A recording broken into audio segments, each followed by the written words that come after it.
everything you need to know. Well, it might not be everything there is to know. This is everything you need to know. And today we're talking about squash. And I have my trusty assistant here that is always behind the scenes, prepping everything and giving me everything that we need. So you get to see her today. I have Marianne. Give her a round of applause. She's going to walk us through all of the different kinds of squashes. Take it away, Marianne. Thanks, Erin. Squash come in a variety of shapes and sizes and colors, as you can see. You may recognize some pumpkins in here. Pumpkins are actually a squash. They're not a gourd. They're totally edible. The jack-o'-lanterns, the big ones, will be a bit stringy. I wouldn't suggest eating those, but your sugar pumpkin, your pie pumpkins are perfect to eat. If you're not familiar with the different types, I'll go through the more common ones you might see. This is spaghetti squash, can come in different sizes. It's usually an oval, and it's yellow. And it's called spaghetti squash because once it's cooked, the strands come apart of the flesh to look like fibers of spaghetti. This one that's an odd shape is called a turban squash. I guess it can mimic a headgear. It's kind of odd, but it's a dense one. It's a good one, similar to your butternut.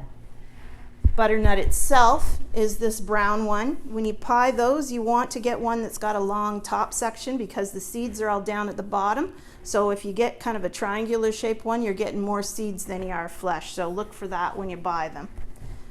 The pointy ones in either red or green back here are sometimes found in a blue color too. They're called Hubbard squash. They're another dense fleshed one similar to your pumpkin or butternut, dark orange in color. A common one here is the acorn squash. Some people call it a pepper squash. You want to make sure it has a dark orange spot on the back. You don't want yellow or a darker or a lighter green because that means it's not ripe. It can come in white versions and in a yellow version too. These are all actually pumpkins, these blue and beige ones, all edible. Even these little Jack Be Little ones are totally edible, decorative ones. These striped ones are either called delicata or sweet potato squash. They are very sweet. Cut them lengthwise, put a little pat of butter, even if you have if you like syrup on your squash or brown sugar, those are perfect for that. And the last one, which you'll see common in the grocery store, is called a buttercup squash.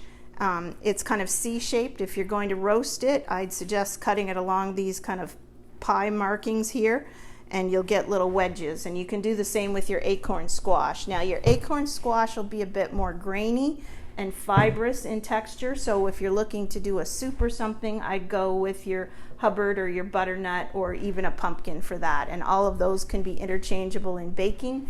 Pumpkins don't have to only be sweet. The pie pumpkins, you can eat them with butter and sugar or butter and salt, just like you would any kind of squash. And that's just a small selection of the variety of squash out there. So if you like squash, try to experiment and pick a different kind from year to year.